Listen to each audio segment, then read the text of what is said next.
શહેરમાં વધતા ગુનાખોરીને લઈને સ્થાનિક પોલીસ એલર્ટ મોડમાં આવી છે તો સુરત શહેરમાં અલગ અલગ વિસ્તારમાં કોમ્બિંગ કરવામાં આવી રહ્યું છે। વિસ્તારના પોલીસે રાત્રિ દરમિયાન કોમ્બિંગ હાથ ધર્યું હતું। વિસ્તારના આવાસના કેટલાક ઇન્ડસ્ટ્રી વિસ્તારમાં કોમ્બિંગ હાથ ધરાયું હતું। ડીસીપી, એસીપી, પીઆઈ સહિત 100થી વધુ માણસો દ્વારા કોમ્બિંગ હાથ ધરાયું હતું।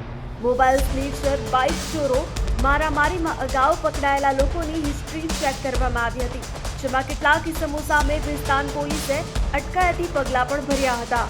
સુરત શહેર પોલીસ કમિશનર શ્રી અનુપમસિંહ ગેહલોત સાહેબનાઓ દ્વારા અપાયેલી સૂચના મુજબ શહેરમાં શાંતિ ડહોળતા અસામાજિક તત્વો તેમજ કાયદા વિરુદ્ધની પ્રવૃત્તિ કરતા તત્વોને કબજે કરવા, તેમને કાનૂનના માર્ગે કંટ્રોલ કરવા માટે તથા લો એન્ડ ઓર્ડરની પરિસ્થિતિ જળવાઈ રહે તે પ્રકારની કામગીરી કરવા માટે આજરોજ ભેસ્તાન પોલીસ સ્ટેશન કે જે ડિવિઝન તથા ઝોન 6 હેઠળ આવેલ છે ત્યાં કોમ્બિંગનું આયોજન કરવામાં આવેલ છે।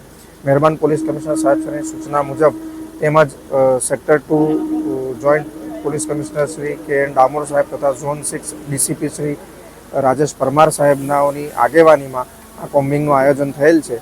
એ આયોજનનો અમારો હેતુ વિસ્તારમાં રહેતા માથાભારે તત્વો કે ગુનાહિત તત્વો કે જે કાયદા વિરોધી પ્રવૃત્તિ કરતા હોય તેમને એ બાબતની બીક પેશે કે પોલીસ અડધી રાત્રે પણ આવીને એમને ચેક કરશે।